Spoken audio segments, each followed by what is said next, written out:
और मैं यह कह करके आगे बढ़ूंगा, सब बच्चों को एक एक रुद्राक्ष आप जरूर पहनाइए। और सुबह नहीं समय मिल पाता है तो संध्या के समय अपने मंदिर में शाम का दिया बच्चों के हाथ से जलाइए, क्योंकि भगवान महादेव की कृपा से विद्या आती है और गणेश जी की कृपा से विद्या टिक जाती है। तो आप सबके मंदिर में गणेश जी का होना बहुत ज़्यादा जरूरी है, सबके मंदिर में महादेव का होना जरूरी है। सबके घर से एक लोटा जल भगवान सूर्य को प्रदानित हो।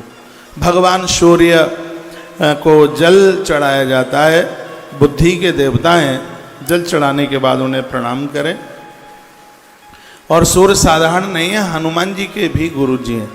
आप मेरी इतनी बातें मानते हैं भी तो मान लीजिए, एक लोटा जल भर के बच्चों के हाथ में दे दिया करें और वो बच्चे फिर सूर्य भगवान को अर्घ दें, चाहे वो बेटी हो चाहे वो बेटा हो। माता अंजनी ऐसा ही तो करती थी। हनुमान जी को ऐसे काम में माता ने लगाया, ऊपर अंबर फट सकता है, धरती रसातल में जा सकती है, लेकिन हनुमान जी का नाम लुप्त नहीं हो सकता। यह माता अंजनी ने हनुमान को गढ़ दिया। बच्चे घर से ही तो बनते हैं और बच्चों के ऊपर ज़्यादा प्रभाव माँ का होता है, माँ का प्रभाव पड़ता है, चाहे माँ अच्छी हो चाहे बुरी हो। यदि रावण की माँ अच्छी होती तो रावण के लिए दिए जलाए जाते, उसका पुतला नहीं फूंका जाता, उसकी माँ बढ़िया नहीं थी। प्रहलाद दैत्य कुल में जन्म लिए हैं, प्रहलाद का बाप ठीक नहीं है, लेकिन प्रहलाद की माँ कयादु बहुत अच्छी है, इसलिए 12 भागवतों में नाम श्री प्रहलाद जी का आता है। माताओं को तो बहुत अच्छा होना चाहिए, बहुत बढ़िया होना चाहिए। बच्चों को इतना विनम्र बनाएं, उन्हें कहिए कि घर में कोई आवे बड़ों को वंदन करें, चरण वंदन करें, चरण स्पर्श करें। आज की कथा यहीं से आरंभ हो रही है। प्रणाम करने की कितनी बड़ी महिमा है। इतने बड़े हम कभी भी न बने कि हमें प्रणाम करने में लाज लगे, प्रणाम करने में शर्म लगे। आइए, सूत जी महाराज ने सौनकसियों को और देवसी सौनकसियों ने सूत जी महाराज को और देवसी नारद जी ने विधाता ब्रह्मा को यह प्रश्न किया कि हम उस मैना की कथा सुनना चाहते हैं जिसने पार्वती को जन्म दिया। ऐसा मैना का कौन सा यह पूर्व जीवन था, ऐसी कौन सी तपस्या साधना थी जिसकी वजह से मैना ने पार्वती जैसी बेटी को प्राप्त किया, क्योंकि अच्छी संतान बिना पुण्यों के प्राप्त नहीं होती। बच्चे उबड़ खाबड़ आ गए हैं तो आप किसी को दोष मत दीजिएगा, ये अपने ही पूर्व के पाप और पुण्य रहे हैं। हमारे पुण्य ही हमारे परिवार में सदस्य बन करके आते हैं, चाहे वो पति के रूप में, चाहे वो पत्नी के रूप में, चाहे पिताजी के रूप में, चाहे बेटे के रूप में, बिटिया के रूप में, किसी न किसी रूप में हमारे पाप और पुण्य ही हमारे सगे संबंधी बन करके आ जाते हैं। महाभारत में एक बार धृतराष्ट्र ने कृष्ण को पूछा, कहा केशव बात समझ में नहीं आती है, दुनिया मेरी बात मानती है लेकिन यह ढीठ दुर्योधन मेरी बात नहीं मानता। तो कृष्ण कहने लगे कि ये दुर्योधन तुम्हारे प्रारब्ध में किया गया कर्म है, जो तुमने अपराध किया तुम्हारे पाप ही दुर्योधन के रूप में पैदा हुआ है। तो धृतराष्ट्र ने पूछा कि मुझसे कौन सा पाप हो गया है? कहा बस यही तो है कि याद नहीं रहता व्यक्ति को, पुण्य याद रहते हैं, पाप याद रहता नहीं है। पूर्व में भी तुम एक बहुत बड़े राजा थे, महाभारत की कथा है। पूर्व में भी तुम एक बहुत बड़े राजा थे, एक ब्राह्मण अपने 100 हंस के बच्चे तुम्हारे पास लेके आया। वो प्रयाग माघ स्नान करने को जा रहा था और उसने कहा, राजा साहब थोड़ा माइक खोलिए, मैं स्नान के लिए प्रयाग जा रहा हूँ, 1 महीना मुझे वहाँ लगेगा, आप मेरे हंस के बच्चों को संभाल लेंगे क्या? तुमने कहा बिल्कुल। और वो ब्राह्मण चला गया। तुम्हें मांस खाने की आदत थी, तुम 100 हंस के बच्चों को भून भून करके खा गए। 1 महीने के बाद में वो ब्राह्मण आया और उसने आकर के पूछा, राजन मेरे हंस के बच्चे दे दीजिए। तुम झूठ बोले, तुमने कहा बीमारी फैली थी इसलिए, और वो हंस के बच्चे समाप्त हो गए हैं। राजन वही हंस के 100 बच्चे दुर्योधन हादी तुम्हारे 100 बेटे बन करके आए हैं तुमसे बदला लेने के लिए। अच्छी संतान है या घटिया संतान है, लड़ाकू पति है या लड़ाकू पत्नी है, ये क्या है? ये सब पूर्व का प्रारब्ध जुड़ा हुआ है। एक काशी महात्म्य में कथा थी है, चलो आज की बात मैं यहीं से आरंभ करता हूँ। एक सदना नाम का कसाई हुआ। इसके खानदानी लोग मांस की दुकान करते हैं, मांस बेचते हैं। सदना के दरवाजे से एक दिन एक ब्राह्मण सामने से निकला। ये मैं प्रारब्ध से जुड़ी हुई एक घटना बता रहा हूं। तो एक ब्राह्मण ने उसके तराजू में सालग्राम भगवान के बटुलिया को देखा। ब्राह्मण ने कहा, स्वर नहीं मिल रहा है भाई साहब। तो उस ब्राह्मण ने कहा, अरे छी छी छी छी छी, ये कसाई और भगवान से मांस तोलता है। तो उस ब्राह्मण ने कहा, भाई सदना, ये पत्थर तू हमें दे दे, हमें इसकी जरूरत है। ये नहीं कहा कि ये सालिग्राम है, कहा इस पत्थर को तू हमें दे दे। सदना अपने पूर्वजों के अनुसार ऐसा व्यापार करता है, लेकिन इसकी विशेषता थी ये मांस खाता नहीं है। बेचता जरूर है लेकिन वो खाता नहीं है। उसकी बुद्धि बड़ी पाबंद थी। उसकी आंख में आंसू आ गए और सदना कहने लगा कि हे ब्राह्मण देव, मैं बड़ा भाग्यशाली हूं कि मेरे दरवाजे पर, मेरी दुकान पर कोई भला आदमी रुका तो सही है, नहीं तो आप जैसे महापुरुष मेरी दुकान के सामने रुकते ही कहाँ हैं। कोई बात नहीं, ये पत्थर तुम ले जाओ, हम इतना बड़ा पत्थर और छांट छूट के तैयार कर लेंगे। तो सालग्राम उठा करके सदना ने ब्राह्मण देव को दिए। ब्राह्मण देवता घर लेकर के आए और इसको पंचामृत से स्नान किया कराया, केसर का दूध पिलाया भगवान को। शाम हो गई और रात्रि को सोते समय ब्राह्मण देवता ने भगवान को अपने बगल में ही सुला लिया। सालग्राम की बटलिया अपने बगल में ही रख ली। जैसे ही आधी रात्रि हुई तो उस ब्राह्मण के बिस्तर पर स्वयं भगवान प्रकट हो गए। ब्राह्मण देवता ने देखा कि सत्य घटना है, कहानी किस्सा नहीं है, भविष्य पुराण की कथा है। मैं आपके बीच में काशी महात्म्य में इस बात को बता रहा हूं। तो ब्राह्मण देवता ने कहा कि भगवान आधी रात है और आप अभी तक सोए नहीं, और आपकी आंख में आंसू क्यों है? थोड़ा वॉल्यूम और बढ़ाना। आपकी आंख में आंसू क्यों है? तो भगवान बोले, हे ब्राह्मण देवता, मुझे नींद नहीं आ रही है, मुझे अपने भगत सदना की याद आ रही है और मुझे तुम वहां पहुंचा दो। तो ब्राह्मण ने कहा, आप कैसी बात आप कर रहे हैं? वो आपसे मांस तौल करके देता है लोगों को। तो भगवान बोले, जिस समय वह मुझे तराजू में रखता है तो ऐसा लगता है मुझे झूला झूला रहा है, और जिस समय वो ग्राहक से बात करता है तो ऐसा लगता है तो वह मेरी स्तुति गा रहा है। वो ऐसा व्यक्ति है जो कभी झूठ नहीं बोलता। और हे ब्राह्मण देवता, जो झूठ नहीं बोलते वो मुझे प्राणों से प्रिय लगते हैं। ये उसकी खासियत है, उसकी विशेषता है, और मैं उसके बिना रह नहीं पाऊंगा, और तुम मुझे उसके पास पहुंचा दो। आधी रात्रि को ही ब्राह्मण सालग्राम भगवान, पुण्य भगवान अपने पत्थर की शिला में सिमट गए। ब्राह्मण देवता आधी रात्रि को लेके सदना की कुंडी को खटखटा दिया और कहा, हे भाई सदना, दरवाजा खोल दो। सदना ने आधी रात्रि को दरवाजा खोला। कहा, गुरुजी आप कैसे हैं? तो ब्राह्मण की आंख में आंसू थे। कहा, भैया सदना, तुम बड़े बड़भागी हो, जीवन निकल गया माथे पर चंदन लगाते हुए।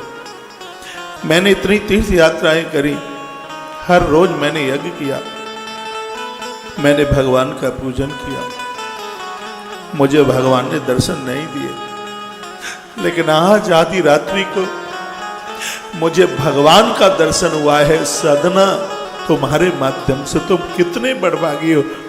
तुम्हें याद करके भगवान रो पड़े, उनकी आंख में आंसू आए, और भगवान ने कहा है कि तुम ग्राहकों से बात करते हो तो उन्हें ऐसा लगता है कि तुम भगवान की स्तुति गा रहे हो। तुम तराजू में रख करके कोई सामान तौलते हो तो वो कहते हैं कि मुझे ऐसा लगता है कि वो मुझे झूला झूला रहा है। सदना, तुम कितने भाग्यशाली हो कि साक्षात भगवान परमात्मा तुम्हारे घर में रह रहे हैं। इतना कहा सदना चरणों में गिर पड़ा। कहा, गुरुदेव, कितनी पीढ़ियां मेरी निकल गई और ये समझ नहीं पाए हम लोग कि भगवान हमारे घर में है, और आज मैं समझ गया हूं कि ईश्वर पास में भी होगा तो भी गुरु के बिना जानकारी मिलेगी नहीं कि भगवान हमारे पास है।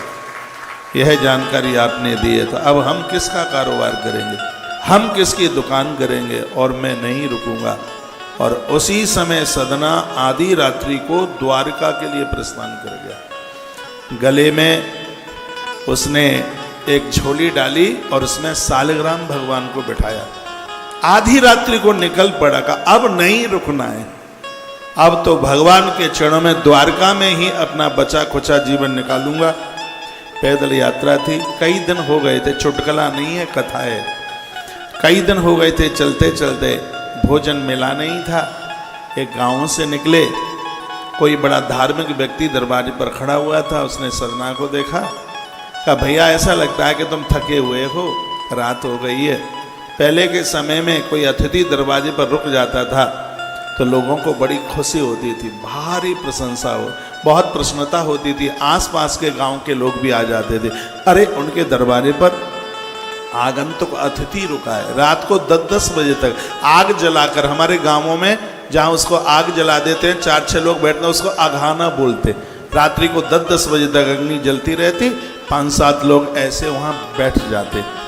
तो बड़ी खुशी, बड़ी प्रसन्नता पूरे नगर के गांव के लोगों को हुई। और सदना उस रात्रि उस घर में रुक गए, भोजन किया, सदना सो गया। उस घर की जो स्त्री थी वो बड़ी बदचलन थी, ठीक नहीं थी, उसके पास चरित्र नहीं था। वो रात्रि को जाग करके और सदना की चारपाई पर आकर के बैठ गई। सदना ने कहा, माँ तुम यहाँ क्यों? उसने कहा, मैं माँ बनने के लिए नहीं, मैं पत्नी बनने के लिए आई हूँ। सदना रो पड़ा। सदना ने कहा, माँ तू जैसा मुझे समझ रही है मैं वैसा नहीं हूँ। और उसने बड़ी कोशिश करी और वो कहने लगी, अच्छा आंगन में मेरा पति सो रहा है, उसका तुझे भय है तो ये कांटा मैं निकाले देती हूँ। दीवार पर तलवार लटक रही थी, उसने म्यान में से तलवार निकाली और अपने सोते हुए पति के उस स्त्री ने टुकड़े टुकड़े कर दिए। ये सब सदना देख रहा था। सदना चीख पड़ा, रो पड़ा। अपने पति को मार करके वो स्त्री सदना को आकर के पकड़ने लगी, लेकिन सदना हाथ जोड़ने लगा। सदना उसके कब्जे में आया नहीं। इतने में भोर होने वाला था, तब उसको लगा कि मेरा पति भी गया और मेरा काम भी नहीं बना। वो दरवाजे पर आके चिल्लाने लगी, हे गांव वाले हो, इस आदमी ने मेरे पति को खा लिया। गांव के लोग आए, लाठियां लेके आए, सदना की पीठ के ऊपर बड़ी जोर जोर से लाठियों का प्रहार किया। सुनिए पूरी बात। राजा के सामने खड़ा कर दिया सदना को। राजा ने सजा सुना दी और कहा, इस व्यक्ति की बाजुआं कोहनी से काट दी जाए। सदना के दोनों हाथ काट दिए गए। इतने पर भी सदना ने द्वारका की यात्रा बंद नहीं की और सदना द्वारका के लिए चल पड़ा। जैसे ही द्वारकाधीश के सामने सदना लंबे होकर के लेटा, उसी समय प्रतिमा में से भगवान द्वारकाधीश प्रकट हो गए। सुदामा सदना को उठाकर अंक में भरा तो सदना की बाजुआं निकल के आ गई। भगवान बोले सदना को, भाई कैसे हो तुम? सदना रो पड़ा। भगवान के गले से सदना लिपट गया और सदना ने कहा, भगवान मैं आपसे पूछना चाहता हूं, आप मुझे बताइए, यदि मैं पापी हूं तो फिर मुझे आपका दर्शन कैसे हुआ? यदि मैं पापी नहीं हूं, यदि मैं अपराधी नहीं हूं,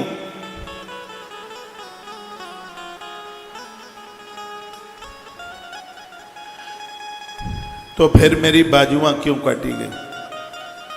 मैं आपसे जवाब चाहता हूं, उस आंगन में सोने वाले उस बेचारे उस व्यक्ति ने उस स्त्री का क्या बिगाड़ा, जिसने सोते हुए उस आदमी के टुकड़े टुकड़े कर दिए? मैंने तो स्वप्न में कभी पर नारी का कभी चिंतन किया नहीं।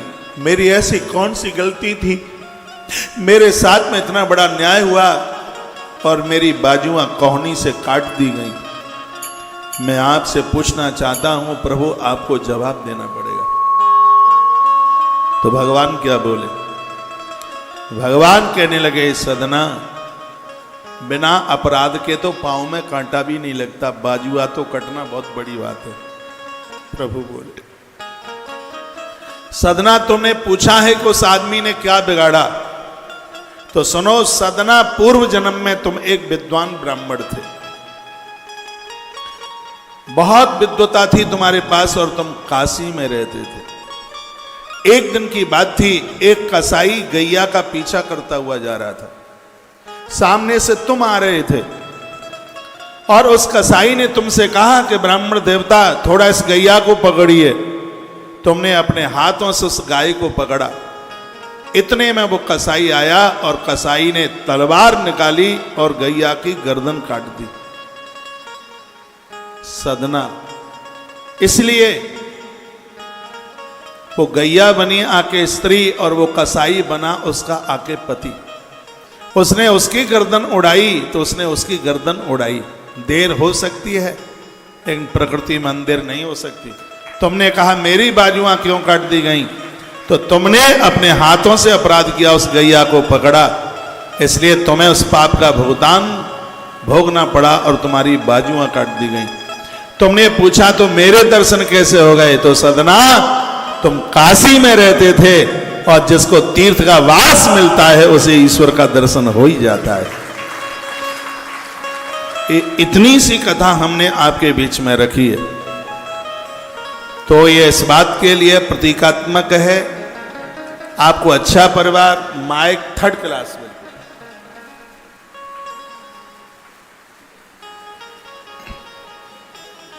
आपको अच्छा पति, आपको अच्छा पुत्र, आपको अच्छी पत्नी, अच्छे भाई, अच्छी बहन, कुटुंब, खानदान, ये सब मिला है, ये तो सब प्रारब्ध के पुण्य हैं। इसलिए अपने वर्तमान को संभालिए। अभी मैं पिछले दिनों में एक कथा कह रहा था, उपनिषद की कथा, उसमें मांडुक्य उपनिषद की कथा थी।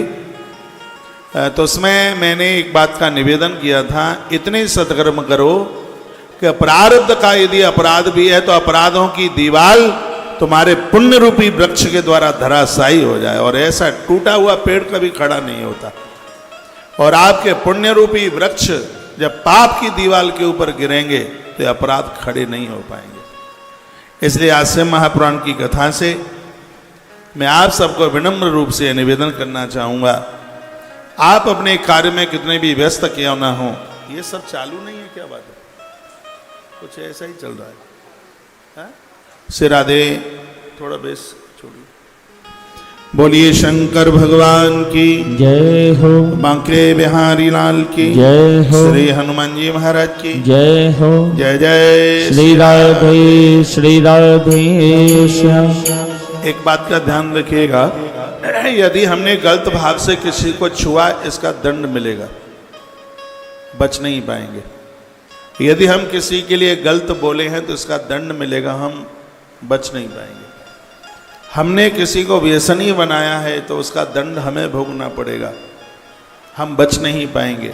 बहुत स्त्री पुरुष ऐसे हैं, खुद तो कुकर्मी होते ही है लेकिन दूसरों को कुकर्मी बना देंगे, व्यभिचारी बना देंगे, शराबी बना देंगे और उनको उनके जीवन से भटका देंगे। प्रकृति में ऐसे लोगों को कभी माफ नहीं किया जाता, उनको कभी क्षमा नहीं किया जाता। साधु वही है जो स्वयं का कल्याण करता है, उसके सानिध्य में कोई आता है उसका भी कल्याण कर देता है, वो साधु है, जो सदा हुआ है वो साधु है। तो प्रारब्ध के पुण्य और पाप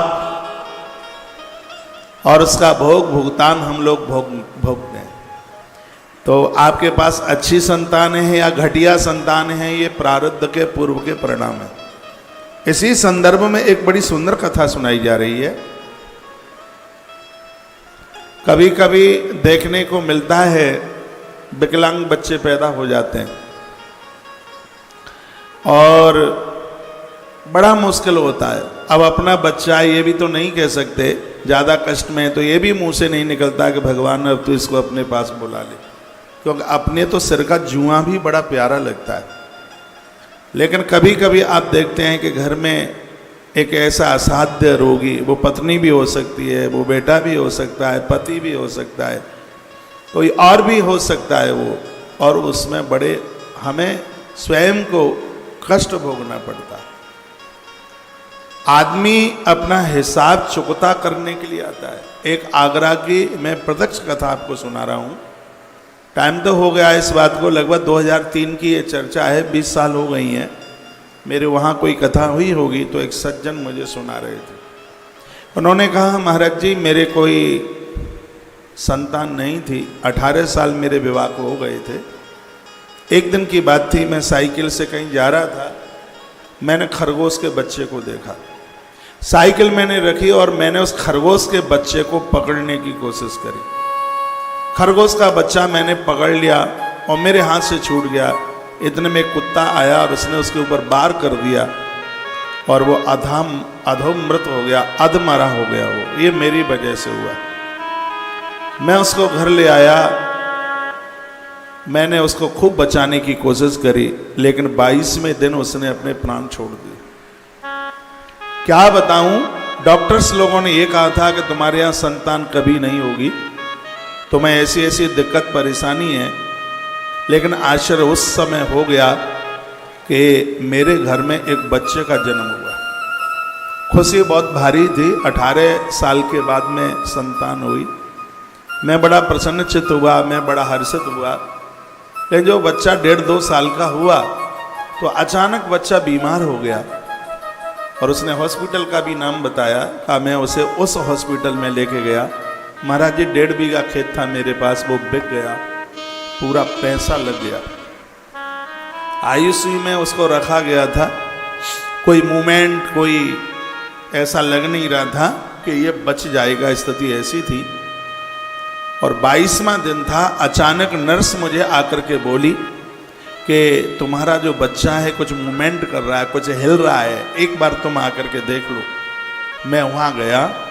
जो बच्चा कभी बोलता नहीं था, बिल्कुल छोटा था, और वो मुझे बोलता है कि तुमने मुझे पहचान लिया।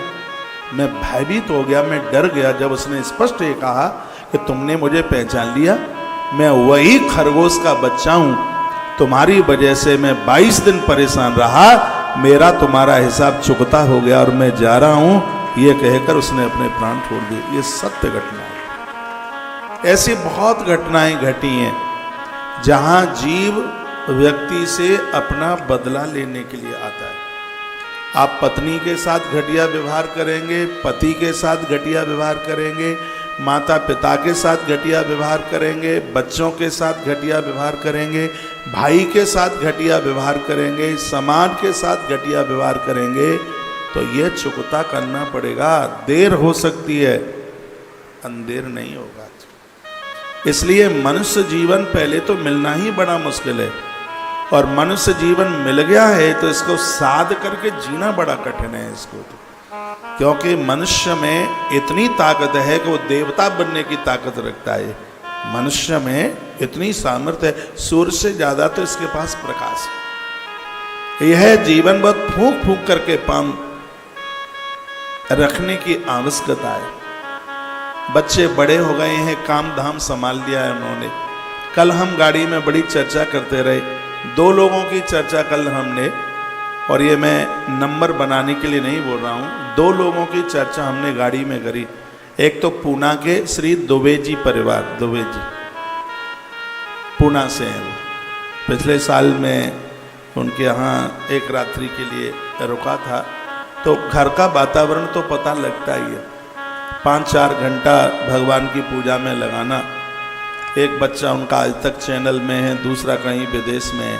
देखो पैसा है कि कम है कि ज़्यादा है, कोई फर्क नहीं पड़ता इन सब चीज़ों से। रोटियां तो सबको ही खाने के लिए मिलती हैं, लेकिन ये सब कुछ होते हुए आदमी को तृप्ति मिल जाए। नहीं तो आज के समय में लोग सिर्फ नोट के लिए जीवन जी रहे। नोट, सिर्फ नोट, पैसा, पैसा के अलावा उनकी मानसिकता में कुछ है ही नहीं। बूढ़ा मरे चाहे जवान, और हमें हत्या से का, उनको तो पैसा ही आना चाहिए। चाहे माँ छूटे, पिता छूटे, भैया छूटे, परिवार छूटे, पत्नी छूटे, पति छूटे, खानदान छूटे, और भले ही धर्म छूटे, भगवान छूटे, लेकिन उनका पैसा नहीं छूटना चाहिए। ऐसे लोग सिर्फ दमड़ी के लिए जीवन जीते हैं। पैसा, ना पूजा, ना पाठ, ना भजन, कुछ भी नहीं, कुछ भी नहीं, ना तीर्थ यात्रा, कुछ भी नहीं, कुछ है ही नहीं। कनपटी के बगल में मंदिर होता है, वहां नहीं जा पाते। बस उनको दुकान खोलने की कहो तो 6:45 बजे खोल दें, रात्रि को 12 बजे तक बैठे रहें। मैं आपको टंच नहीं कर रहा हूं, आपके बच्चे बड़े हो गए हैं, बच्चे भी आप कमाने के लायक हो गए हैं, थोड़ा उनको भजन दीजिएगा। युवावस्था में आप कर नहीं पाए हैं, कथाएं भी सुनिए, तीर्थ यात्रा भी जाइए, और 2-2 घंटे रोज भगवान को अपने घर के मंदिर में लगाइए। तो मैं पूना वाले दुबे जी की मैं बात कर रहा हूँ, मैंने उन्हें देखा, वो मेरी कथा के आयोजक भी रहे हैं। उनका भजन, उनकी साधना, उनकी पूजा, यूँ तो मैं पूरे देश में जाता हूँ और भी मैंने लोगों को देखा, लेकिन एक तृप्ति की बात, एक संतुष्टि की बात, और मुंह की बड़ाई नहीं। एक मेरे सामने बैठे हैं बलवंत जी पांडे, आपकी जिक्र रात्रि को हम 12 बजे कर रहे थे। नहीं तो फौजी सिपाही लोग इतने भजनानंदी कब से हो जाएंगे? उनके पास तो ड्यूटी इतनी होती है, उनके पास तो काम इतना होता है, लेकिन इतने सब काम में भी और आप धार्मिक पारमार्थिक बनकर जीवन जीते हैं। भगवान के बिना आप रहने, ये सत्य है। पीछे से चर्चा हो जाए तो ये बहुत बड़ी बात है। हम ऊपर तो कभी किसी की बड़ाई करते ही नहीं है, पीछे हम और आचार्य जी बात कर रहे थे। आप क्या समझते हैं कि आप हमारी चर्चाएं पीछे करते हैं, याद करते रहते हैं, तो क्या हम आपको याद नहीं करते? बहुत याद करते हैं। जब हम बैठते हैं तब आपकी जिक्रें चलाते हैं, आपकी हम बातें करते हैं। मेरा आग्रह पूर्वक निवेदन है, मैंने तो मुझे इस लाइन में लगभग 34 साल हो ही जाएंगी, कथा कहते हुए मुझे 29वां साल है, 3-4 साल और समझ लीजिए। मैंने तो बहुत बारीकी से देख लिया है कि इससे बढ़कर आनंद कहीं नहीं है। कितना भी पैसा, पूरी दुनिया के मालिक आप बन जाएं, इससे बढ़िया कुछ भी नहीं है। हम लोगों का जीवन सुबह भोर में जल्दी जगते हैं, ईश्वर से ही दिन आरंभ होता है, और ईश्वर का नाम लेकर के ही और उसी की गोद में सो जाते हैं। ये आप भी कर सकते हैं, क्यों नहीं कर सकते? आप तो हमसे और ज़्यादा बढ़िया कर सकते हैं। हमने विश्वामित्र की कथा पढ़ी है, 60-70 हजार वर्ष तक तप किया, भगवान नहीं मिले, और जब प्रभु राम का दर्शन हुआ तो आप जैसे गृहस्थ महाराज दशरथ की कुटिया पर पहुंचकर प्रभु का दर्शन किया। ऐसा नहीं है कि भगवान महात्मा को ही मिलते हैं, साधुओं को इतना जल्दी ना मिल पाए, उससे पहले आपको मिल जाए। क्योंकि महात्मा गलती करेगा जान के करेगा, और आपसे गलती होगी तो अनजान में होगी। आपके यहाँ तो बहुत ज़्यादा छूट है, ईश्वर के यहाँ बहुत बड़ा डिस्काउंट है। आप लोग परेशान हो रहे हैं, अब हम तो गृहस्थ में चले गए हैं, अब पता नहीं भगवान मिलेंगे कि नहीं। बाबा जी बन गए होते उस समय, काशी चले गए होते, महाराज जी उस समय तुम कथा सुना देते, तो इस चक्कर में हम काहे क्यों पढ़ते। एक बात मैं कहूँगा, चाहे गृहस्थ हो चाहे विरक्त हो, ये सब भगवान से मिलने के लिए ही उस रास्ते पर जा रहे हैं। अंतर इतना है कि गृहस्थी जो लोग जा रहे हैं उनके रास्ते में जाम लगा हुआ है, और महात्मा, मेरी इस बात को आप समझ लेंगे, और महात्मा लोग जा रहे हैं वो बाईपास सड़क से निकल रहे हैं। लेकिन आप बाईपास सड़क से नहीं जा सकते, आपको बाजार में जाना पड़ेगा, क्योंकि बाजार से आपको कुछ खरीदना है, इसलिए आपको थोड़ा बाजार से सामान खरीदना होगा। घर के लिए दाल चावल ले जाना होगा, बच्चों के लिए यूनिफॉर्म ले जानी पड़ेगी। आपका काम बाईपास सड़क से निकलने पर चलेगा नहीं, क्योंकि दुकानें बाईपास सड़क पर है नहीं, मार्केट तो अंदर है जहाँ सब सामान मिलता है। बहुत ध्यान से सुनिएगा, आपको बाजार में अंदर से निकलना पड़ेगा, और जहाँ जाम लगा होगा, और ऐसा जाम लगा होगा कहीं कहीं वहाँ उस जाम में 2-2 घंटे तक गाड़ी वहाँ पर खड़ी रहेगी। लेकिन महात्मा लोग तो बाईपास रास्ते से निकलते हुए फुर्र से हाल निकल जाते हैं, और वो अपने उस जगह पर पहुँच जाते हैं जहाँ उनको यात्रा पूरी करनी है। याद ये रखना, चाहे बाईपास से कोई जा रहा है और चाहे बाजार से निकल करके जा रहा है, दोनों की यात्रा एक ही है, पहुँचना एक ही जगह पर है। अंतर इतना है, एक बाजार से जा रहा है, जाम लगा हुआ था इसलिए उसको पहुंचने में देरी हो रही है, एक बाईपास सड़क से निकल गया है। आपको जाम काहे का लग गया है, अब वो भी सुन लीजिए। बच्चों की सगाई करनी है, उनकी पढ़ाई लिखाई करनी है, बच्चों के बच्चों को देखना है, उनका कारोबार सब सेट करना है। यही संसार का जाम है और इस जाम में निकलने में थोड़ा सा आपको समय लग जाएगा, लेकिन जाम लग जाता है तो वो गाड़ी तोड़ते नहीं है, शीशा फोड़ते नहीं है, थोड़ा इंतजार करते हैं, जाम खुलेगा जरूर। और सच है जाम खुलेगा। 2 पुलिस वाले वहाँ आ जाएंगे और वो उस जाम को खुलवा देंगे, आपकी गाड़ी हाल निकल जाएगी। ये पुलिस वाले कोई नहीं, परमात्मा के भेजे गए ये महापुरुष संसार के जाम को खोलने में लगे हुए हैं। ये हम यहाँ आए हैं, आज हमें 9वां दिन है, क्या कर रहे हैं? जाम ही तो खुलवा रहे हैं। और क्या कर रहे हैं? हम जाम को खुलवाने में लगे हुए हैं। जहाँ आप जाम में खड़े हुए हैं तो ईश्वर ने हम जैसे लोगों को भी भेजा है, और किसी को डांट रहे हैं, किसी को पुचकार रहे हैं, किसी को समझा रहे हैं, किसी को बहला रहे हैं, बता तो रही है भैया ऐसे गाड़ी एक तरफा कर लीजिए ना, 20 सड़क पर आप खड़े हैं। हम लोगों को कहते हैं आप इतना क्रोध क्यों करते हैं, आप क्यों लड़ रहे हैं, आप मम्मी पापा का आदर क्यों नहीं कर रहे हैं, आप पत्नी को पत्नी क्यों नहीं समझ रहे हैं, आप पुरुष का सम्मान क्यों नहीं कर रहे हैं, आप पति को पति क्यों नहीं समझ रहे हैं। ये क्या है? ये पुलिस वाले के द्वारा जाम खुलवाने वाली बात है। तालियां मरी मराई क्यों बज रही हैं फिर आपकी? और ये जाम खुलेगा, ये पक्का खुलेगा। और जिस समय जाम खुलता है आपकी गाड़ी फर्राटे से चलती है, और जिस समय जाम खुल जाता है तब गृहस्थी लोगों का भजन में बहुत मन लगता है। जिनको भजन करने में बहुत मन लग रहा है, समझ लें उनका जाम खुल चुका है, उनका ट्रैफिक रास्ता खाली हो रहा है। ये इस बात की पहचान है। और सब कुछ होते हुए भी अभी भजन में मन लग नहीं रहा है, तो किसी साधु की शरण ले लीजिएगा, वो ही जाम खुलवा पाएगा। और निकल जाओगे फिर आप। जहाँ एक महात्मा बाईपास सड़क से निकला है, उसने जो यात्रा पूरी की है, आपकी जिंदगी की गाड़ी भी वहीं पहुंचेगी, आप वहीं पहुंच जाओ। बात समझ में आई है थोड़ी बात? भजन में अपने आप को लगा लीजिए, आप कितने भी व्यस्त क्यों ना। घर में 2 चीजों का ध्यान रखिएगा, एक है संगत और एक है पंगत। 24 घंटे में से आप सब एक बार पास पास बैठिए, नजदीक बैठिए, बहू बेटा मम्मी पापा दादा दादी जो भी घर में, ऐसा नियम बनाओ। मैं आश्रम में होता हूं, सबके पास, गुरुकुल के बच्चों के पास, सबके पास एक एक व्यक्ति के पास मैं बैठा। इससे प्रीति बढ़ती है, इससे स्नेह बढ़ता है। और एक भोजन करने का भी सिस्टम बनाइए। हम आप लोगों के घर में देखते हैं, वो एक उस कमरे में खा रहा है, एक उसमें खा रहा है, एक झीना की सीढ़ियों पर बैठ के खा रहा है, देखो कोई बात है, एक खड़े खड़े जूतियां चप्पल पहन के खा रहा है। बहुत लोगों को तो मैंने खीरा बाथरूम में खाते देखा है, और जूता पहने, कुल्ला भी कर रहा है, मुंह में वो लगाया जर्दा, वो बाष्पेशन पर कुल्ला भी कर रहा है और खीरा भी चबा रहा है। आदमी को हो क्या गया, उसका सब सिस्टम बेकार हो गया, सब बिगड़ गया है। और कहता है कि मनुष्य हूं और काम जानवरों से भी गिरे हुए हैं।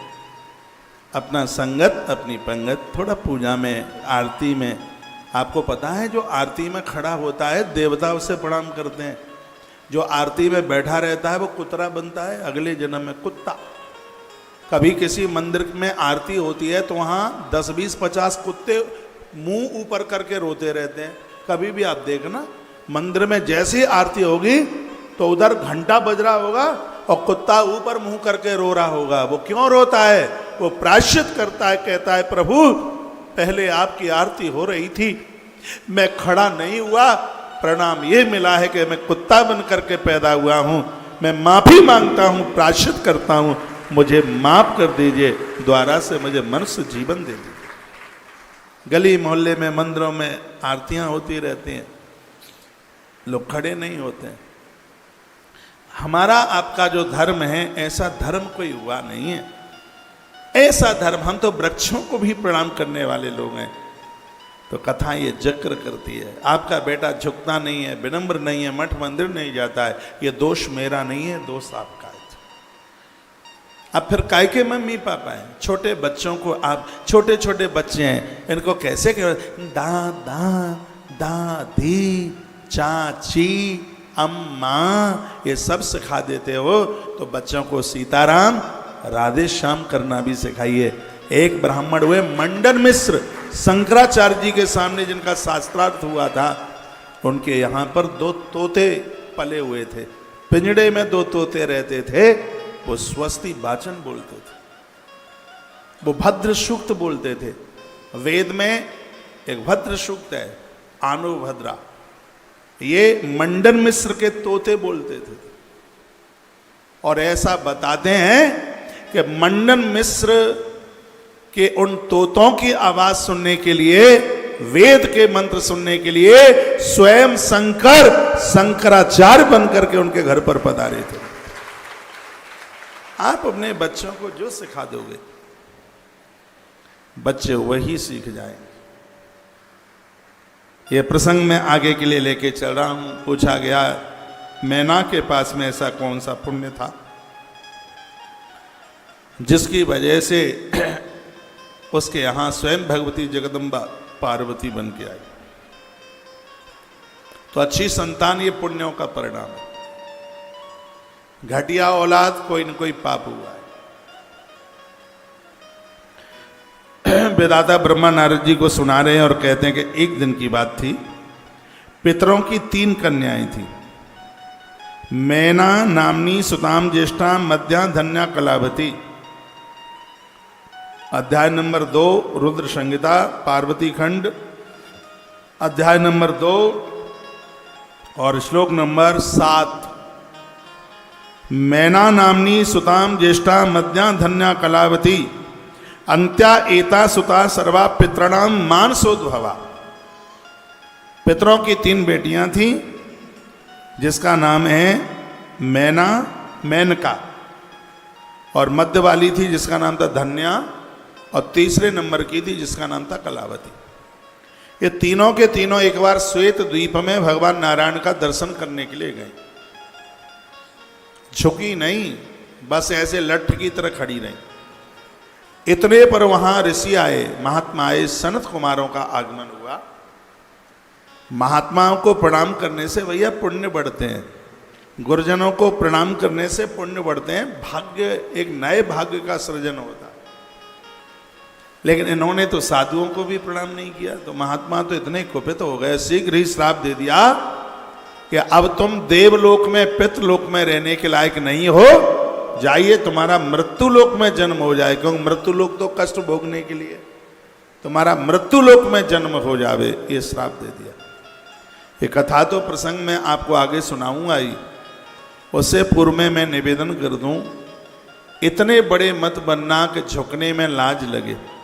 बड़ों को वंदन करना, प्रणाम करने से एक नए भाग्य का सृजन होता है। गुरुजन मिले, माँ बाबूजी मिले, जिनसे तुमने शिक्षाएं प्राप्त की हैं वह मिलें, जो आपके पूज्य हैं, जो आपके वंदनीय हैं, प्रणाम करने को लायक हैं, उन्हें जरूर प्रणाम कीजिएगा। प्रणाम करने से हम इस दुनिया में, संसार में विजय प्राप्त कर लेते हैं। इसी संदर्भ में एक कथा महाभारत की आप सुन लीजिए। बात उस समय की है जिस समय युद्ध की तैयारियां हो गई थी। दोनों दल के लोग आमने सामने आकर के खड़े हो गए थे। धर्मराज युधिष्ठिर अपने रथ में थे, पार्थ के रथ में भगवान श्री कृष्ण बैठे हुए थे। कृष्ण ने चारों तरफ निगाह डाली, बाबा भीष्म दिखाई दिए, कुल गुरु कृपाचार्य और गुरु द्रोणाचार्य जैसा धनुर्धर हो। बड़ी अद्भुत बात थी। अश्वत्थामा भी खड़ा दिखाई दिया। कृष्ण ने मन में विचार किया कि ऐसे युद्ध को, इधर ध्यान दे लो, कोई बात नहीं, मोबाइल बाद में चला लेना। भगवान श्री कृष्ण ने मन में विचार किया कि ऐसे युद्ध को जीतना तो बड़ी मुश्किल की बात है। इतने में क्या हुआ सुनो। इतने में धर्मराज युधिष्ठिर अपने रथ से नीचे उतर करके आए। कहीं तो ये भी लिखा है कि पारथ अर्जुन नीचे उतर करके गए। चलो हम युधिष्ठिर मान ही लेते हैं। युधिष्ठिर सीधे पितामह के पास पहुंचे। पितामह अपने रथ में बैठे हुए थे, हाथ जोड़ करके युधिष्ठिर खड़े हुए। ये प्रणाम करने की महिमा बता रहा हूं। युधिष्ठिर ने प्रणाम करके कहा, पितामह, पांडु पुत्र आपके चरणों में प्रणाम करने को आया है, मेरा आप प्रणाम स्वीकार करें। पितामह रथ से नीचे उतर करके आ गए,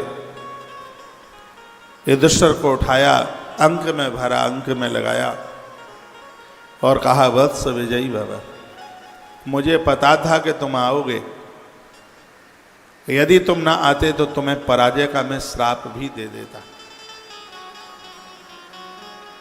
युधिष्ठिर ने कहा, पितामह, आपकी अनुमति आज्ञा के बिना तो मैं कुछ कर नहीं सकता। विजय का आशीर्वाद मिल गया। उसके तत्पश्चात कुल गुरु कृपाचार्य जी को प्रणाम किया गया, उन्होंने भी विजयी भव। और तत्पश्चात गुरु द्रोणाचार्य के चरणों में जब मस्तक रखा, द्रोणाचार्य भी नीचे खड़े हुए थे, उन्होंने कहा कि मेरे पुत्र अर्जुन को कह देना, विजय का आशीर्वाद है उसके साथ, वो गुरु समझ करके अपने बाण को मुझसे हटा न दे और इसे युद्ध में विजय तुम्हारी होगी। युधिष्ठिर लौट रहे थे, कृष्ण ने शंख बजा दिया। अर्जुन ने पूछा, भगवान बहुत प्रसन्न दिख रहे हो। कृष्ण ने कहा, प्रसन्न हूं इसलिए। कारण क्या है प्रसन्नता का? भगवान कृष्ण बोले, बड़े भैया युधिष्ठिर ने बड़ों के चरणों में प्रणाम करके आशीर्वाद ले लिया है। दुर्योधन के पास कोई ताकत नहीं है ऐसी जो इस आशीर्वाद के कवच का भेदन कर दे। भगवान कृष्ण ने उस समय, थोड़ा बेस कम करो, भगवान श्री कृष्ण ने उस समय एक बात कही थी कि जिसको बुजुर्गों का आशीर्वाद मिला है, उस आशीर्वाद को तो नारायण भी, उसका चक्र भी उसका भेदन नहीं कर सकता। इसलिए मैं इस भाग्य नगर की पवित्र व्यासपीठ से निवेदन करूंगा, अपने दिन को चरण छूकर आशीर्वाद से ही आरंभ करो। सबसे पहले बिस्तर से नीचे उतरें आप तो धरती माता को वंदन प्रणाम करें। हमें और आपको जो भी कुछ मिला है वो धरती माता ने दिया है। ऐसी कौन सी चीज़ है जो धरा ने नहीं दी? उसका नाम धरा इसलिए क्योंकि उसने हमें धारण किया है। क्या हमें नहीं दिया? जल उसने दिया है पीने के लिए, अन्न उसने दिया है खाने के लिए, उसने वस्त्र ढकने के लिए, वस्त्र तन ढकने के लिए वस्त्र उसने ही दिया, क्योंकि रुई में से धागा बना, रुई बिनोले से पैदा हुई, बिनोला धरती से पैदा हुआ। जो भी अपने यूज प्रयोग में आप ले रहे हैं, हमें और आपको ये सब धरती माता ने दिया है। इसलिए हमारे जीवन की सबसे पहली माँ है, उसका नाम है वसुंधरा, धरती माता। इससे कोई सुंदर नहीं है। वसुंधरा, वसुओं ने धारण किया है वसुंधरा।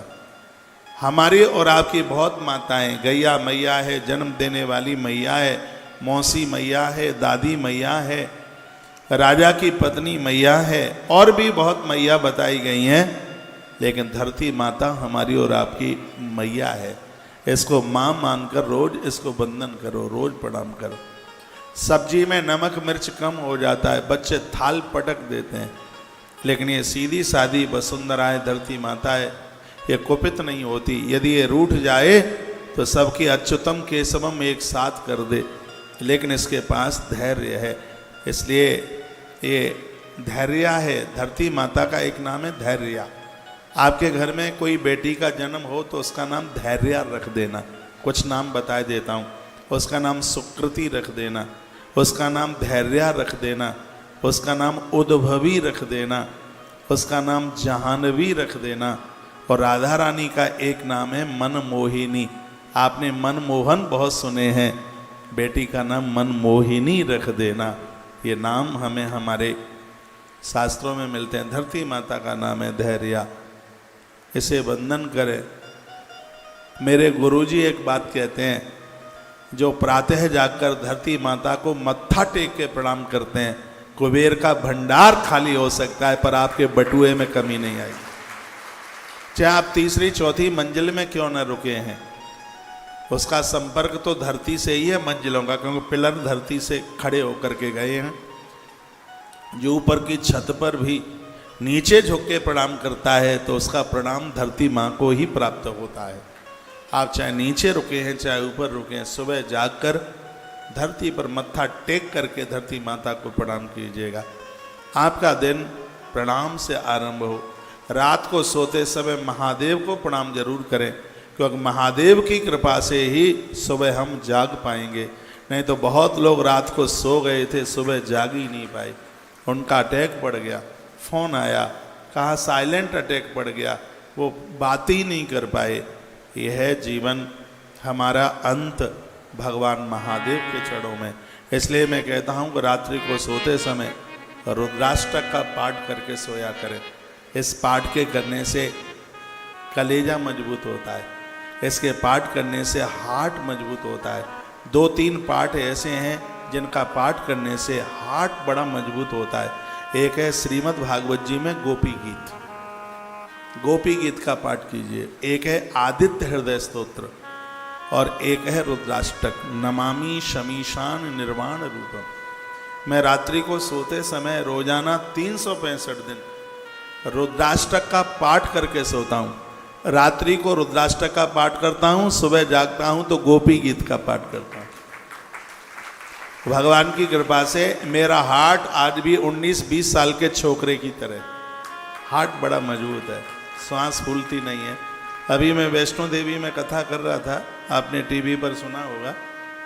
हवाई जहाज में बैठ के, हेलीकॉप्टर में बैठ के नहीं, पौड़ी पौड़ी चढ़ता जा, जय माता दी रटता जा। सबसे पहले ऊपर चढ़ करके पहुंच गए ऊपर। तो इन सब चीजों का बड़ा असर होता है। जब आप ओम ओम शब्द का उच्चारण करते हैं, यदि आप 900 बार ओम शब्द का उच्चारण करते हैं तो हर महीने में आपका 2.5 से 3 किलो वजन कम हो जाएगा। ये ओम का इतना बड़ा प्रभाव है। ये चमड़ी को, फालतू चमड़ी को गला देगा ये तो। ओम में इतना विस्फोट है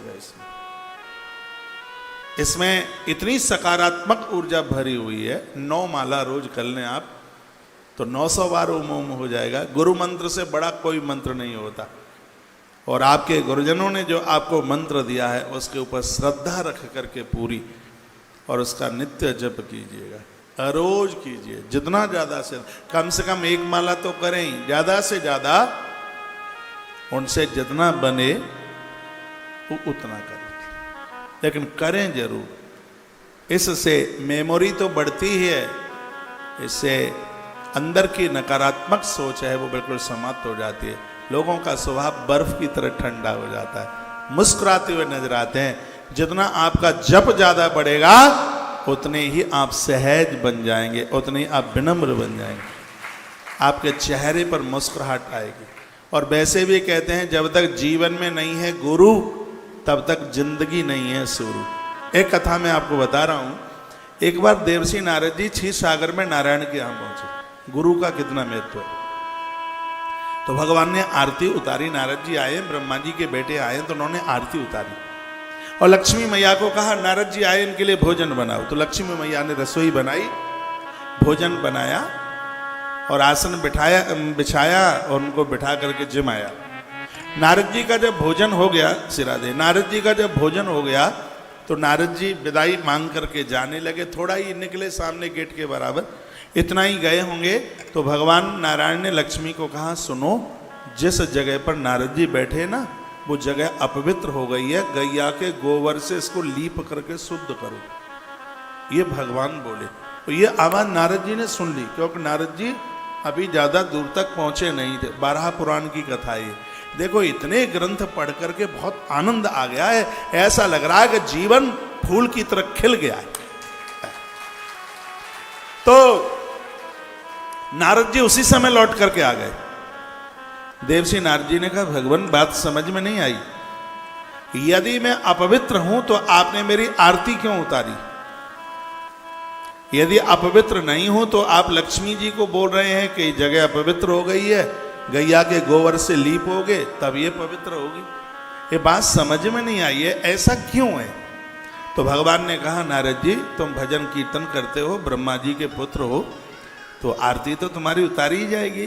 और दरवाजे पर जो अतिथि आता है तो उसका तो आदर मान सम्मान तो होता ही है। तुमने पूछा तो जगह अपवित्र, तो नारद जी बुरा मत मानना, तुम निगुड़ी हो, तुम्हारा कोई गुरु नहीं है, और निगुड़ी के पांव जिस जगह पड़ते हैं वो स्थान अपवित्र हो जाता है। ये भगवान के शब्द थे, ये परमात्मा के यह शब्द थे। मैं आप सबको कहना चाहूँगा, गुरुजनों के साथ विवाद नहीं, गुरुजनों के साथ संवाद होना चाहिए। संतों से जुड़ने में आज तक कभी किसी को घाटा नहीं हुआ। और बात छोड़िए, परमात्मा भी धरती पर आया तो उसको गुरु की जरूरत पड़ गई। इसलिए भगवान प्रभु श्री कृष्ण, गुरुदेव सांदीपन, उपमन्यु, गर्गाचार्य जी, ऐसे कितने महापुरुष हैं जो भगवान श्री कृष्ण के जीवन में चल कर के आए। प्रभु राम जी के जीवन में कितने महात्मा आए हैं। महात्मा वामदेव, जिन्हें प्रभु राम बहुत मानते थे, महात्मा वामदेव जिन्हें राम बहुत मानते हैं। गुरुदेव वशिष्ठ तो उनके कुलगुरु हैं ही। गुरुदेव श्री विश्वामित्र जी, दंडकारण्य में जो भगवान प्रभु राम जी की 14 वर्ष की जो लीलाएं घटी हैं, राम ने क्या किया, राम को क्या करना था, क्या नहीं करना था, ये गुरुदेव भगवान, उनके गुरुजी विश्वामित्र जी का आदेश था। अब मैं यहाँ राम कथा नहीं सुना रहा हूँ, ये पूरे वनवास की जो भूमिका थी वो श्री विश्वामित्र जी ने ही बनाई थी। विश्वामित्र जी ने ही कहा था कि अपनी माँ कैकेयी से ये मांग लेना। कैकेयी ने वही मांगा जो राम ने पहले अपनी माँ कैकेयी से मांग रहा। अब बड़ी बात, लंबी कथाएं, उतना समय होता नहीं है, तो ये इतनी सी बातें मैं आपके बीच में रख रहा हूँ। वो ये है कि जीवन में महापुरुष जीवन में होते हैं, साधुत हुई न कार्य हानि। महापुरुषों के संग जुड़ करके आज तक कभी किसी को घाटा नहीं हुआ, आज तक कभी किसी को नुकसान नहीं हुआ। एक बार जयकारा लगाइए, बोले कृष्ण कन्हैया लाल की हो। हमें इतने विनम्र बने कि हमें प्रणाम करने में, वंदन करने में लाज न लगे। मैं बहुत बहुत धन्यवाद बेगम बाजार का करना चाहूँगा। कल भगवान शंकर की बारात निकली, ऐसा कोई दुकानदार नहीं था, कोई ऐसा व्यापारी नहीं था जिसने खड़े होकर भगवान की बग्गी को प्रणाम न किया हो। संस्कार। हमने भी कोई ऐसी दुकान नहीं छोड़ी जिसमें बग्गी से फेंक करके प्रसाद अंदर तक न भेज दिया। भगवान को प्रार्थना करी, जैसे प्रसाद की वर्षा हो रही है इनकी दुकानों में, भगवान संपत्ति और सन्मति की भी ऐसे ही वर्षा कर। अब की बार आए हैं तो हजारों की संख्या में आप बैठे हैं, द्वारा से जब लौटे तो पंडाल में लाख की संख्या में आप बैठे होंगे। आऊंगा एक बार, क्योंकि अभी मन भरा नहीं है इसलिए, और अगली बार आऊंगा भागवत ग्रंथ लेकर के। श्रीमद् भागवत जी, शिव पुराण तो आप सुन ही रहे हैं, और टाइम लगेगा 5 साल, 5 वर्ष। 5 से पहले तो कोई सवाल ही नहीं उठता है, 5 से ज़्यादा ही लग सकता है। यूँ तो मेरा रामनाथ रामेश्वरम जाने का रास्ता मैंने इधर से ही बना लिया है। जब भी मैं रामेश्वरम के लिए निकलूँगा तो एक रात्रि होल्ड जरूर भाग्यनगर में होगा। यूँ तो ऐसे समय मिलता नहीं है, कभी ऐसे ही कभी कोई बहाना मिल जाएगा। नगर अच्छा है, नगर तो अच्छा है, लेकिन यहाँ के बासी बहुत अच्छे हैं, यहाँ रहने वाले लोग बहुत अच्छे हैं। रात्रि को रोज आपके घरों में जाता हूँ, मन तो सबका ही होता है हमारे यहाँ भी आ जाएं। अब आचार्य जी ने जैसे लिस्ट बना दी, आपसे जैसे उनको संपर्क हुआ, तो आपका मन होता है कि हम आपके घर आ जाएं, और मेरा भी मन होता है कि मैं आपके घर चला जाऊं। तो द्वारा से आना होगा, और इस प्रकार से कथा अब के बार रखेंगे कि रात्रि को 3 घंटा नगर घूमने के लिए समय मिलता रहे, उस तरीके से। तालियां बजाना मत, क्योंकि आज आपने मेहंदी लगाई है हाथ में। तीनों बेटियां खड़ी थी, उन्होंने प्रणाम नहीं किया तो साधु कुपित हो गए, और महात्माओं ने उन्हें श्राप दे दिया कि जाइए कि धरती पर तुम मनुष्य स्त्री बन जाओ। तो मैं पितरों की कन्या बनने का तुम्हें घमंड आ गया है। अच्छी माँ हो तो बेटी को विनम्र बना दो, यदि बेटी सरल सहज विनम्र नहीं बनी तो पहली गालियां आपको ही मिलेंगी। उसके ससुराल के लोग कहेंगे तेरी मैयों ने तुझे यही सिखाया है क्या। जिनकी बेटियां बहुत अच्छी होती हैं तो बड़ाई माँ की होती है, पिता से ज़्यादा माँ की बड़ाई होती है। बेटियां जॉब करती हैं, उन्हें घर गृहस्थी के बारे में कुछ पता ही नहीं होता। अब आपकी बेटी को पता हो तो अच्छी बात है, नहीं तो उन्हें पता ही नहीं होता कि करेला बनता कैसे है, करेले में प्रमुख मसाला कौन सा होता है, अरबी कैसे बनती है, कद्दू राम कैसे बनता है। कद्दू सीताफल। वनवास की यात्रा में माता जानकी ने राम को कद्दू खिलाया, इसलिए इसका नाम सीताफल प्रभु राम जी ने रखा है। इसका नाम सीताफल, माता जानकी से जोड़ दिया उस फल को, सीताफल। तो सबको पता होता नहीं है। माताओं, करेले का प्रमुख मसाला कौन सा है? करेला, सौंफ। करेला सौंफ के बिना नहीं बन सकता। कद्दू का प्रमुख मसाला क्या है? मेथी। कद्दू मेथी के बिना नहीं बन पाएगा। अरबी गुइया भी कहीं यूपी में इसको बोलते हैं, गुइया। इसका प्रमुख मसाला क्या है? अजवाइन। ये अजवाइन के बिना नहीं बन पाएगा। चलो कथा कह लूं, नहीं तो जीभ पर पानी आवेगा। भंडारा कल का है। तो बच्चियों को, बेटियों को ये सब बताइए। उन्हें आटा गूंथने से लेकर भोजन बनाना और परोसना। भले ही किसी बेटी को 100 नौकर मिले, लेकिन ऐसा बताते हैं कि मंदिर में पुजारी होगा तो मंदिर का प्रभाव ज़्यादा होगा, घर की गृहिणी बढ़िया होगी तो घर का प्रभाव बहुत ज़्यादा होगा। पुजारी को मंदिर से परहेज नहीं होना चाहिए और बेटियों को चूल्हा चौके से परहेज नहीं होना चाहिए। नौकर चाकर बना ले ठीक है, लेकिन जो आनंद भोजन में आता है तो माँ के हाथ की रसोई बड़ी अद्भुत होती है। नौकर चाकरों के हाथ में कहाँ वो स्वाद है जो एक माँ बनाती है, बहन बनाती है, पत्नी बनाती है।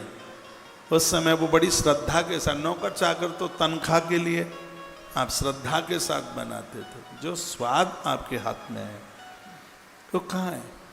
आज सबके दिमाग, दिल दिमाग सब ऐसे वैसे हो रहे हैं। मुझे किसी ने बोला था, मुझसे हंसी मजाक की बात ज़्यादा आती नहीं है। मैं दिल्ली में था, कहीं किसी ने कहा महाराज जी मेरा आदमी इतना बदमाश है, इसकी निगाहें नौकरानी के ऊपर ज़्यादा रहती हैं। मैंने कहा इसकी ये नौकरानी के हाथ की रोटी खाता है तो कभी बनाती नहीं है। तेरे पास तो पैसे ही इतना है, तुम्हें तो रसोई में जाने में शर्म लगती है। अब वो नौकरानी के हाथ की रोटी खाता है तो नौकरानी के विचार रोटी में उतर के आते हैं, फिर वो विचार इसके अंदर उतर करके आते हैं। जैसा खाओगे अन्न वैसा बनेगा मन है?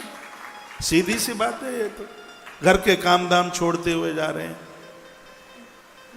ऐसा ना हो, अच्छी गृहिणी बनिए, बढ़िया गृहिणी। भले ही आपके पास 50 नौकर हैं, घर के 2 काम स्वयं संभालिए। एक है चूल्हा और एक है मंदिर। ये 2 काम आप खुद संभालिए। चूल्हा, मंदिर, चौका, मंदिर। चलो कोई फंक्शन है वो बात अलग है, ज़्यादा लोग आए हैं, उतना आप बना नहीं सकते। लेकिन आपके घर में 2.5 आदमी हैं और 2.5 आदमी के लिए और आपसे बनता नहीं है। पापड़ भी लेटे लेटे खाते हैं, बिस्तरा भी परेशान है। क्या किसके पाले में पड़ गया हूँ? कुंटल वजन सुबह से लेकर रात्रि के हमारे ऊपर पड़ा ही रहता है। वो बिस्तरा भी परेशान होता होगा। मैंने देखा है पापड़ लेटे लेटे खाएंगे है? ये कोई बात रही है? कोई घर को बनाइए, डेवलप कीजिए घर को। बहुओं को ये शिक्षा दीजिए। ये बहुएं करती नहीं हैं तो मैं कुछ उपाय बता देता हूँ। यदि शर्मदार बाप की बेटी होगी और आप रसोई में पहुंच जाएंगे, बिस्तरा छोड़ करके पहुंच जाएगी, कहेगी माँ जी आप रहने दीजिए, ये हम करेंगे। मैंने आश्रम में देखा है, जब मुझे लगता है कि बहुत बड़ा कूड़ा करकट पड़ा हुआ है और ये लोग सुनते नहीं है, कुछ करते नहीं है, तो मैं ये थोड़ी बोलता हूँ कि अब तुम ये करो, मैं झाड़ू खुद उठा लेता हूँ। फिर इनको शर्मिस होता, अरे महाराज जी आप रहने दीजिएगा। मैं गयाजी में था पिछले साल, तो ब्राह्मणों का भोजन हो गया था और किसी की ये हिम्मत नहीं थी कि अब कथा शुरू होने वाली है, इन पत्तलों को उठा लिया जाए। तो मैंने ही पत्तलें उठाना शुरू कर दिया, तो ये शर्म के मारे मर गए। कहा महाराज जी नहीं, आप नहीं, हम, और 10 लोग लग गए और मिनट में परिसर साफ हो गया हाल। बहुओं को अब रसोई में ऐसा नहीं है कि सास नंबरी तो फिर तो बहू 10 नंबरी, बेटा नंबरी, बाप नंबरी तो फिर बेटा 10 नंबरी। यदि आप समाज को कुछ देना चाहते हैं तो खुद में परिवर्तन शुरू कर दीजिएगा। बेटियों के सामने घर में लड़ाई ना लड़े। यदि बेटियों के सामने लड़ोगे, ये ससुराल में जाके बिना लड़े मानेगी नहीं। इसको पता है कि जब मम्मी और चाची में खूब चोटियां पकड़ मार होती थी, थोड़ा चोटी पकड़ करके मैं भी घुमा लूँ, अजमा तो लूँ।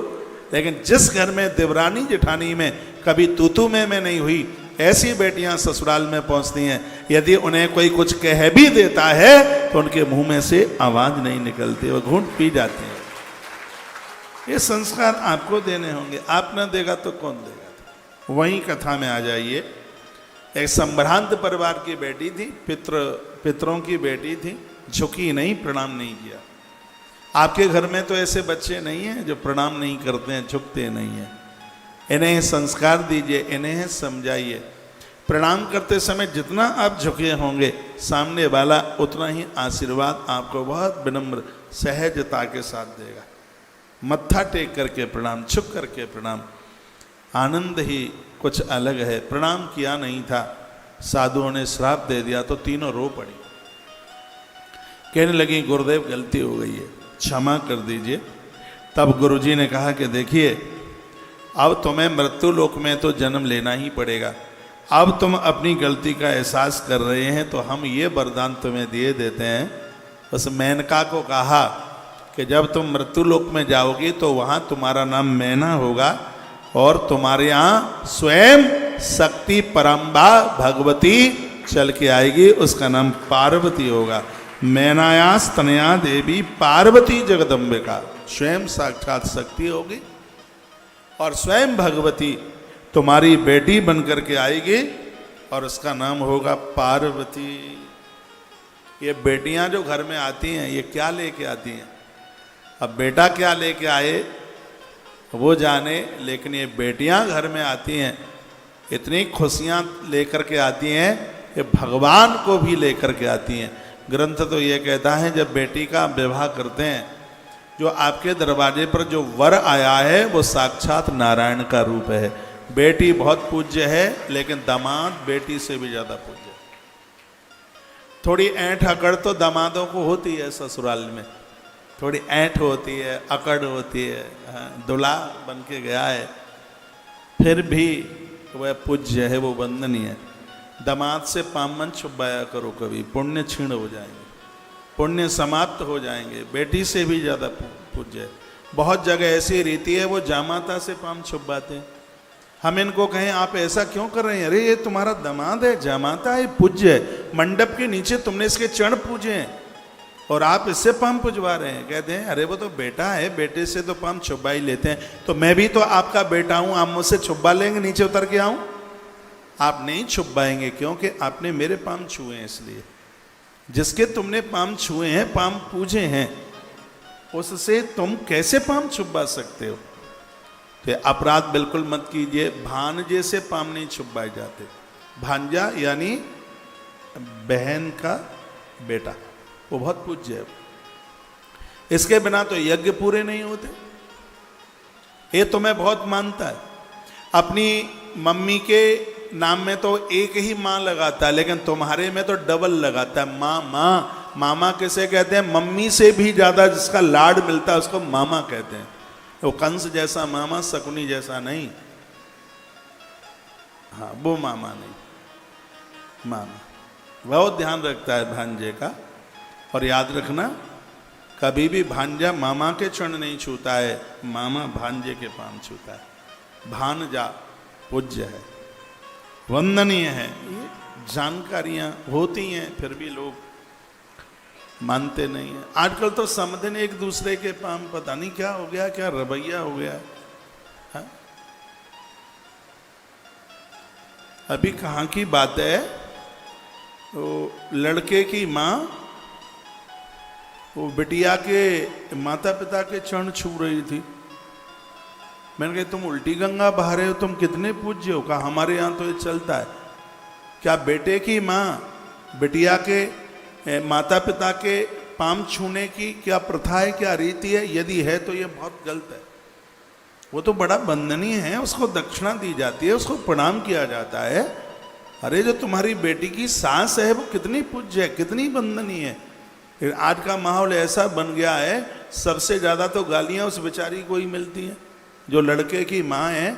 उसको तो बेचारी को समध्याने में से गालियों के अलावा और मिलता ही क्या है। कुछ भी बात हो, क्या कहते हैं, इसकी सास तो इतनी, क्या मैं तो बोल भी नहीं सकता।